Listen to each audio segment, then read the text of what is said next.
Hi, I'm Shanna. I'm here with MTR, and we are talking to Chad Oakes and Mike Frislev, the executive producers of Van Helsing. And what can you tell us about creating this world of Van Helsing and what it's been like? Well, it's been an interesting journey. It's a post-apocalyptic world where there's been a volcanic event that's clouded over the skies, and subterranean vampires have risen above, and they aren't controlled by sunlight, which burns them, so they can spread rapidly, bite people, turn them to vampires, and they quickly take over. So it's the creation of a new world. Uh, you know, what do vampires look like? What's their makeup? All of that stuff has been a real interesting creative challenge. So we've enjoyed that. No, he said it.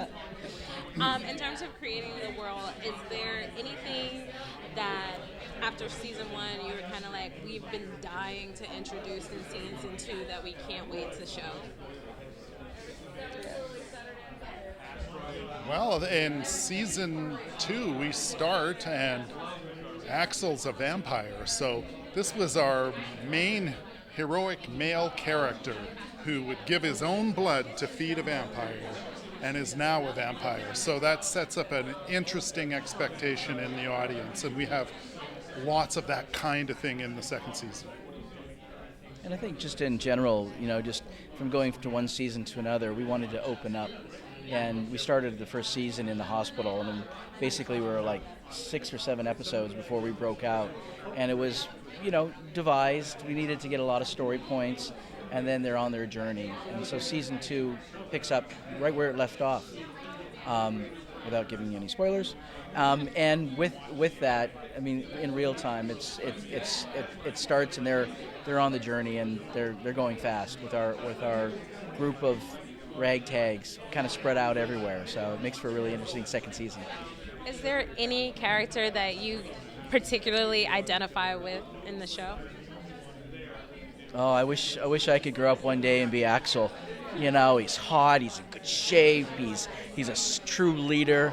When we cast Jonathan Scarf, we were looking for that person, exactly what I just said, and we'd worked with him on Hell on Wheels, and he had this long, Brad Pitt, Tristan, Interview of the Vampire hair, and I'd met him in Vancouver at an award show, and he had cut his hair, and he just looked like Axel.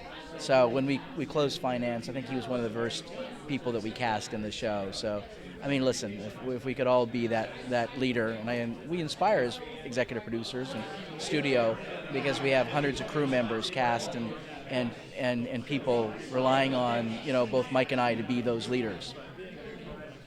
Same for you? I mean, I like Axel, but I'll go with Dimitri. He seems to be the smartest guy there, and he's slightly ironic, and he knows stuff that nobody else knows. He's powerful, but yet somehow he's getting the shit kicked out of him all the time. So he's just interesting, so I'll go with Dimitri. Plus you got the Dimitri beard. Yes, I have the Dimitri beard, exactly right. And you always wanted to speak Romanian, too. Furu. Thank you guys so much for taking the time to talk Great. to us. Thank you.